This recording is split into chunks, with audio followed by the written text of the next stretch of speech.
Hi എല്ലാവർക്കും good morning. അപ്പോൾ അരിയൊക്കെ അവിടെ അടുപ്പത്ത് കിടക്കുന്നുണ്ട്. അപ്പോൾ അതൊക്കെ വേകുമ്പോഴേക്കും ആകമൊക്കെ ഒന്ന് അടിച്ച് ഇടാമെന്ന് വിചാരിച്ചു. അപ്പോൾ ആകമൊക്കെ അടിച്ച് വാരി കഴിഞ്ഞിട്ട് പിന്നെ കറി വയ്ക്കാനായിട്ട് നിന്ന് കഴിഞ്ഞാൽ കുഴപ്പമില്ലല്ലോ. അപ്പോൾ അങ്ങനെ ആകമൊക്കെ അടിച്ച് വാരി അത് കഴിഞ്ഞ് ആദ്യം തന്നെ മീൻ വറുക്കാമെന്ന് വിചാരിച്ചു. ആദ്യം കറി വയ്ക്കാമെന്നാണ് വിചാരിച്ചത്. പിന്നെ വിചാരിച്ചു ആദ്യം തന്നെ മീൻ വറുക്കാം. മീൻ വറുത്തിട്ട് കറി വയ്ക്കാമെന്ന് വിചാരിച്ചു. ഉണക്കമീനാണ് കേട്ടോ. അപ്പോൾ ഉണക്കമീൻ തൊലിയൊക്കെ കളഞ്ഞ് ചീഞ്ചട്ടി കയറ്റി വെച്ച് വെളിച്ചെണ്ണ ഒഴിച്ച് അത് ചൂടാക്കി അത് വറുത്തെടുക്കുകയാണ്. അപ്പോൾ വിറകടുപ്പിലായതുകൊണ്ട് പെട്ടെന്ന് ആയി കിട്ടി. മീൻ അതിൽ ഇട്ട് കഴിഞ്ഞിട്ട് കയ്യിൽ കഴുകാനായിട്ട് പോയി കഴുകി വന്നതും അത് ആയിട്ടുണ്ടായിരുന്നു. അപ്പുറത്തെ സൈഡും കൂടി വെന്ത് കിട്ടാൻ വേണ്ടി മറിച്ചിട്ടു. അപ്പം തന്നെ ആയി കിട്ടി. അപ്പോൾ അത് വറുത്ത് അത് ഒരു പാത്രത്തിലേക്ക് വെളിച്ചെണ്ണയൊക്കെ കളഞ്ഞ് കോരി മാറ്റി വെച്ചു. അത് കഴിഞ്ഞിട്ട് കറി വയ്ക്കാനായിട്ട് പോവാണ്. അപ്പോൾ പരിപ്പും കായും പരിപ്പ് നന്നായിട്ട് കഴുകി എടുത്തിട്ട് കലത്തിലേക്ക് ഇട്ട് അത് തിളച്ച് പോകാണ്ടിരിക്കാൻ വേണ്ടിയിട്ട് ഒരു നുള്ള് വെളിച്ചെണ്ണ ഒഴിച്ച് അതവിടെ ആവാനായിട്ട് വെച്ചു. അപ്പോഴേക്കും കായ അരിഞ്ഞിട്ടൊന്നും ഉണ്ടായില്ല. ഫ്രിഡ്ജിൽ നിന്ന് എടുത്ത് വച്ചിട്ടുണ്ടായുള്ളൂ. തണവല്ലേ, അപ്പോൾ തണവ് മാറാനായിട്ട് ഫ്രിഡ്ജിൽ നിന്ന് എടുത്ത് മേശമ വെച്ചിട്ടുണ്ടായിരുന്നുള്ളൂ കേട്ടോ.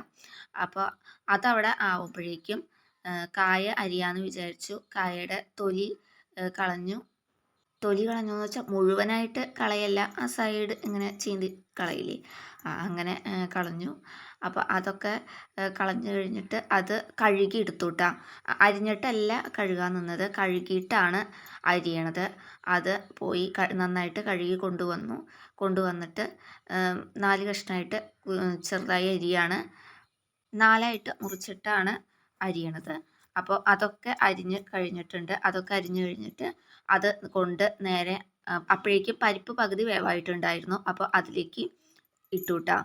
വേഗം വേവണ പരിപ്പാണ് കേട്ടോ, അധികം സമയമൊന്നും വേണ്ട ആവാനായിട്ട്. അപ്പോൾ അങ്ങനത്തെ പരിപ്പാണ്. അപ്പോൾ കായയും കൂടി അതിലേക്ക് ഇട്ടിട്ട് കുറച്ച് ഉപ്പും മഞ്ഞൾപ്പൊടിയും കൂടി ഇട്ട് ഇളക്കി കൊടുത്തിട്ട് അതവിടെ വേവാനായിട്ട് വെച്ചു. അതവിടെ വെന്ത് വരട്ടെ, കായ വേവണമല്ലോ. അപ്പോൾ കായും പരിപ്പും ഒന്നുകൂടി നന്നായിട്ട് വെന്ത് വരട്ടെ. അപ്പോഴേക്കും അടിച്ചു വാരാന്ന് വിചാരിച്ചു. അടിച്ചു വാരി ഇട്ടിട്ടാണ് കറി വയ്ക്കാനും മീൻ വറുക്കാനായിട്ട് വന്നത്. പിന്നെ മിറ്റം അടിച്ചില്ല, കട്ട വിരിച്ചു കൊടുത്തു. പിന്നെ നമ്മുടെ മിറ്റമൊക്കെ അടിക്കാനുണ്ട്, അപ്പോൾ അതൊന്നും അടിച്ചിട്ടിട്ടുണ്ടായിരുന്നില്ല. അപ്പോൾ ആദ്യം തന്നെ ആ കട്ട വിരിച്ചോടത്തൊക്കെ ഒന്ന് അടിച്ച് കളയാണ്. അവിടെ അടിച്ചു വാരി കളഞ്ഞു കഴിഞ്ഞിട്ട് മിറ്റടിച്ചു വരാമെന്ന് വിചാരിച്ചു.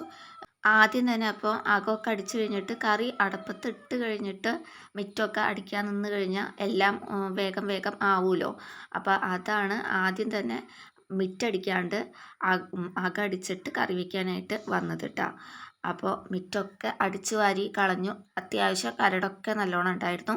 അപ്പോൾ അതൊക്കെ അടിച്ചു വാരി കഴിഞ്ഞ് കഴിഞ്ഞിട്ട് കറി എന്തായെന്ന് നോക്കാൻ വന്നപ്പോൾ കറിയൊക്കെ വെന്തിട്ടുണ്ട്, കായൊക്കെ നന്നായിട്ട് വെന്തിട്ടുണ്ട്, പരിപ്പൊക്കെ ഉടഞ്ഞു തുടങ്ങിയിട്ടുണ്ടായിരുന്നു. അപ്പോൾ അതവിടെ വാങ്ങി മാറ്റി വെച്ച് കഴിഞ്ഞിട്ട് ചീഞ്ചട്ടി കയറ്റി വെച്ച് ഉള്ളി അമ്മ അരിഞ്ഞ് ചതച്ച് വെച്ചിട്ടുണ്ടായിരുന്നു. അപ്പോൾ അത് ചീഞ്ചട്ടിയിലേക്ക് വെളിച്ചെണ്ണ ഒഴിച്ച് ചൂടാക്കി ഉള്ളിയിട്ട് മൂപ്പിച്ച് മുളക് പൊടി ഇട്ട് മൂപ്പിച്ച് അത് കറി അതിലേക്ക് ഒഴിച്ചു. എല്ലാവർക്കും അറിയാം ഉള്ളി മുളകും കുത്തിക്കാച്ചത് എങ്ങനെയാണെന്ന് കറിയിൽ. പിന്നെ പ്രത്യേകിച്ച് പറയേണ്ട കാര്യമൊന്നുമില്ല, എന്നാലും അങ്ങനെ പറഞ്ഞു പോകണമെന്ന് മാത്രം. അപ്പോൾ അത് കഴിഞ്ഞ് അട ഉണ്ടാക്കാമെന്ന് വിചാരിച്ചിട്ട് വൈകുന്നേരം എന്തായാലും അട ഉണ്ടാക്കാമെന്ന് വിചാരിച്ച് അട ഉണ്ടാക്കാനായിട്ട് പൊടിച്ചത് ഉണ്ടായിരുന്നില്ല, അരിപ്പൊടി ഉണ്ടായിരുന്നില്ല. അപ്പോൾ അരി വെള്ളത്തിലിട്ടിട്ട് ഒരു 4 മണിക്കൂർ കുതിർത്താനിട്ടിട്ട് ഉണ്ടായിരുന്നു. അപ്പോൾ അതൊക്കെ നന്നായിട്ട് പൊടിച്ച് കൊണ്ടുവന്നിട്ടുണ്ട്. അത് അവിടെ പൊടിച്ച് മാറ്റി വെച്ച് കഴിഞ്ഞിട്ട് നമുക്ക് അട പരത്താനായിട്ട് ഇല വേണമല്ലോ, ഇലയിലാണല്ലോ അട ഉണ്ടാക്കുക. അപ്പോൾ അതിന് വേണ്ടിയിട്ട് ഇല മുറിക്കാനായിട്ട് വന്നു. അപ്പോൾ അമ്മ ഇല മുറിക്കണത് ഞാനാണ് കേട്ടോ വാങ്ങണത്. ഞാൻ ഇവിടെ തന്നെ ഉണ്ട്, ഞാനാണ് ക്യാമറ പിടിക്കുന്നത്. ഞാൻ ഇവിടെ തന്നെ ഉണ്ട് കേട്ടോ. അപ്പോൾ അങ്ങനെ ഇലയൊക്കെ മുറിച്ച് കഴിഞ്ഞ് ഇലയൊക്കെ നന്നായിട്ട് കഴുകി കൊണ്ടുപോയിട്ട് അവിടെ മാറ്റി വെച്ചു അട പരത്താനായിട്ട്. അത് കഴിഞ്ഞിട്ട് ഒരു സൈഡിൽ അമ്മ ഇവിടെ അടയ്ക്ക് വേണ്ടി കുഴക്കുന്നുണ്ട്, കുറച്ച് ഉപ്പിട്ടിട്ട് കുഴക്കുന്നുണ്ട്. അതിനിടയ്ക്ക് ഞാൻ വെള്ളം കൊണ്ട് കൊടുത്തായിരുന്നു. അമ്മ ഇവിടെ അടയ്ക്ക് കുഴച്ചുകൊണ്ടിരിക്കലെ ഇതിന് പുഴുങ്ങാണ് കേട്ടോ ചെയ്യണത്. മറ്റേ ഇഡലി ചെമ്പിൽ വെച്ചിട്ട് അങ്ങനെ പുഴുങ്ങിയെടുക്കുകയാണ് ചെയ്യണത്, ആവി കയറ്റിയിട്ട്. അമ്മ അവിടെ കുഴച്ചുകൊണ്ടിരിക്കണതിൻ്റെ ഇടയ്ക്ക് ഒരു സൈഡിൽ നിന്നിട്ട് ഞാൻ ഇതിൽ മധുരം വേണമല്ലോ, അപ്പോൾ മധുരത്തിന് വേണ്ടിയിട്ട് ശർക്കര ഇങ്ങനെ കത്തിയോണ്ട് ഇങ്ങനെ ചുരണ്ടി എടുക്കുന്നുണ്ട്. അങ്ങനെ ചെയ്യുമ്പോഴേക്കും നേരം കുറേ ആവില്ലേ, കുറേ നേരം എടുക്കും ഇതിന് വേണ്ടിയിട്ട്. അപ്പോൾ അങ്ങനെ ചെയ്യണതിലും ഭേദം ഏതെങ്കിലും വെച്ചിട്ട് മറ്റേ ഇടിക്കണ കല്ലുണ്ടല്ലോ, ചതക്കണ ഉള്ളിയൊക്കെ ചതക്കണ കല്ല്, അതുകൊണ്ട് ഇടിച്ചിട്ട് അങ്ങനെ പൊടിച്ചെടുക്കാമെന്ന് വിചാരിച്ചു. അങ്ങനെ പോയിട്ട് ഒരു ഇലയിൽ വെച്ചിട്ട്, വാഴയിലയിൽ വെച്ചിട്ട് അതങ്ങനെ പൊടിച്ചെടുത്ത് കൊണ്ടുവന്നിട്ട് ആ നാളികേരത്തിലേക്കിട്ട് മിക്സ് ചെയ്തെടുത്തു കേട്ടോ. എന്നിട്ട് അമ്മ അത് ഇലയിലിട്ട് പരത്തി അതിലേക്ക് ഈ നാളികേരവും ശർക്കരയും കൂടിയുള്ള മിക്സ് വെച്ച് കൊടുത്തിട്ട് ഇഡലി ചെമ്പ് എടുത്ത് കൊണ്ടിട്ട് അതിലേക്ക് ഓരോന്നോരോന്നായിട്ട് എടുത്ത് വയ്ക്കുകയാണ്. അത് വച്ചിട്ട് നമ്മൾ അടുപ്പുമ്മ കൊണ്ടുവച്ച് അത് വെന്ത് കിട്ടിയിട്ടുണ്ട് കേട്ടോ. അത് വാങ്ങി മാറ്റി വെച്ച് കഴിഞ്ഞിട്ട് ആ അടുപ്പുമ്മ തന്നെ ചായക്ക് വച്ചു കേട്ടോ. അങ്ങനെ ചായയും ഉണ്ടാക്കി. വേറെ ജീരകമൊന്നും ഇതിൽ കൂടെ ഇട്ടിട്ടുണ്ടായിരുന്നില്ല കേട്ടോ. നാളികേരവും ശർക്കരയും മാത്രം വെറുതെ മിക്സ് ചെയ്യാണ് ചെയ്തത്. എന്നിട്ട് ഇതിലേക്ക് അട പരത്തിയിട്ട് അതിലേക്ക് വയ്ക്കുകയാണ് കേട്ടോ ചെയ്തത്. അല്ലാണ്ട് ജീരകം അങ്ങനെ വേറെ ഒന്നും ചേർത്തിട്ടുണ്ടായില്ല. ശർക്കര മാത്രം ചേർത്തിട്ടുണ്ടായിരുന്നുള്ളൂ. അപ്പോൾ ഞാനതൊരു പാത്രത്തിലേക്ക് എടുത്തിട്ട് ഇലയൊക്കെ കളയാണ് കേട്ടോ. നല്ല ചൂടുണ്ടായിരുന്നു കേട്ടോ. ഉണ്ടാക്കുന്നത് മാത്രം നിങ്ങളെ കാണിച്ചാൽ പോരല്ലോ, ഉണ്ടാക്കി കഴിഞ്ഞിട്ടുള്ളതും നിങ്ങളെ കാണിച്ചു തരണ്ടേ എങ്ങനെയുണ്ടെന്നൊക്കെ. അപ്പോൾ ഞങ്ങളൊക്കെ അതിൽ നിന്ന് ഓരോന്നെടുത്ത് കഴിച്ചു.